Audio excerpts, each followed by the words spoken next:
Welcome to today's video where we dive into the Samsung Galaxy Z Fold7's cover display experience, that crease on the main display, and we also explore 6 essential tips to protect your foldable display and keep it looking flawless. So let's take a look at that cover display, which is going to be larger this generation for the Z Fold7. This unit is going to be 6.5 inches for the Z Fold7 compared to 6.3 for the Z Fold6. Now, initially when I heard reviewers claim that this made the cover display more usable, I have to admit I was a bit skeptical.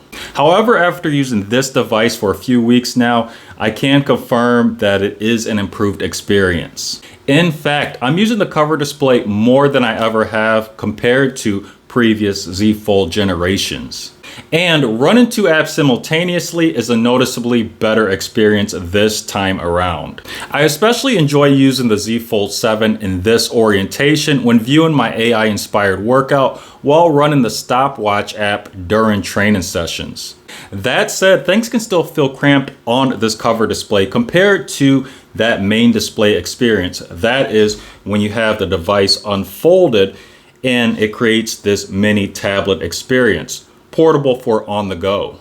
Now, talking about this main display experience, this is also going to be larger this generation. For the Z Fold7, it's now 8 inches compared to 7.6 inches for the Z Fold6. Now, everything functions as you would expect for this display, just like the other previous generations. But I do want to touch on this crease. Now, personally, I've never had a problem with this crease, even in the earlier generations. But I do want to say that I don't really notice a huge improvement over that crease compared to, say, the Z Fold6. It's still, in my opinion, just as visible. So if you are one of those people, I just can't do a crease, I see it whenever I look at the device, I just can't learn to get over it, this may still be a problem for you. And I also want to say this crease is more visible when you have the display off. So if you power on the display and you go to your home screen with the display on, it is harder to see the crease. Now again, this isn't a deal breaker for me whether I have the display on or off. The crease has never really deterred me or upset me, even in those earlier generations. But if you are looking for a dramatic improvement in that crease design, or maybe it being minimized or anything like that, you may be disappointed here. So let's cover 6 main display protection tips. First, you want to avoid excessive pressure anywhere on the display. You also want to avoid any sharp or hard objects. Don't be like me and learn the hard way when I was eating dinner and I was starting to have my fork drop and I was trying to save it. And of course, it landed on my Z Fold6 main display, not even the sharp end, but the handle end. And it left a permanent mark right on the crease and a permanent line across. Very upsetting. It's not, at least if you're going to have your Z Fold6 main display be damaged, have it happen when you're dropping your device, or maybe it accidentally gets ran over, but not over something stupid like dropping a fork on the display. Next, we have these things. You're probably familiar with them. They're called fingernail clippers, toenail clippers. This one, I don't know how much it's mentioned, but make sure you trim your fingernails, keep them nice and short. Now, this isn't only great for hygiene. You know, your fingernails trap dirt underneath and bacteria and you know, touching things, it's not very good either. But with the shorter fingernails, there's also less of a chance of scratching your main display. Yes, fingernails can scratch the main display.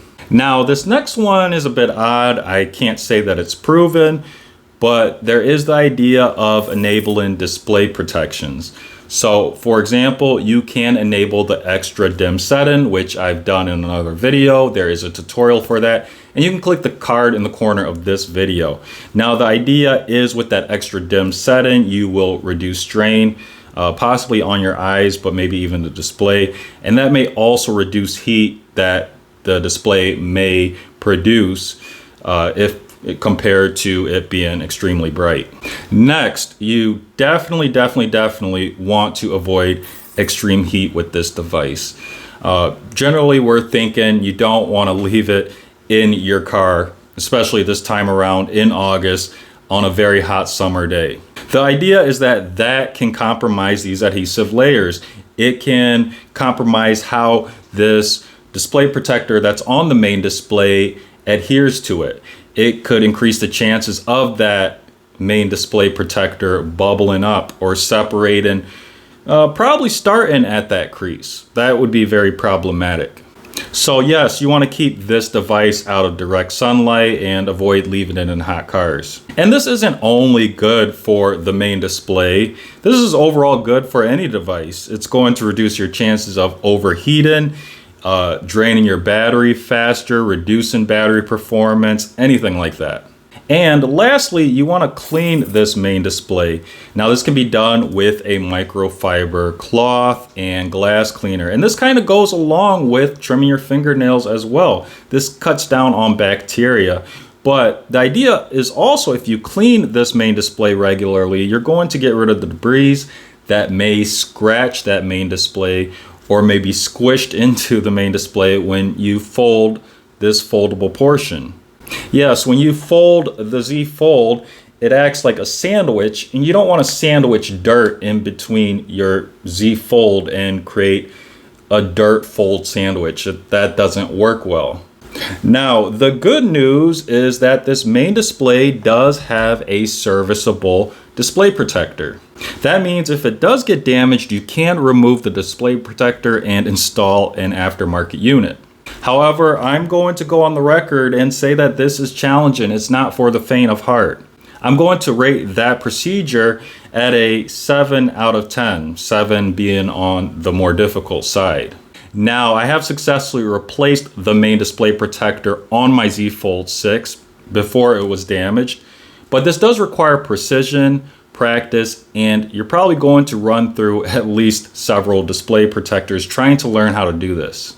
That being said, if you are looking to replace that main display protector because it's scratched or because it's damaged or just because you want to, I have to be honest, I do like a matte display protector on that main display more than what ships on the Z Fold7 or any Z Fold, because I don't like the reflection in the display.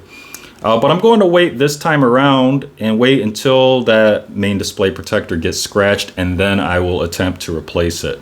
But don't think by any means that replacing this display protector is going to be as easy as replacing or installing a traditional display protector on a traditional display. But also, I just want you to know that replacement is possible. It is a challenge, but it is possible. So that is it for today's video. If you enjoyed it and found it useful, please leave a like and subscribe. Those are easy ways to support the channel at no cost to you, and it helps everything continue to run here. As always, may the universe flow in your favor, and until next time, Leon checking out.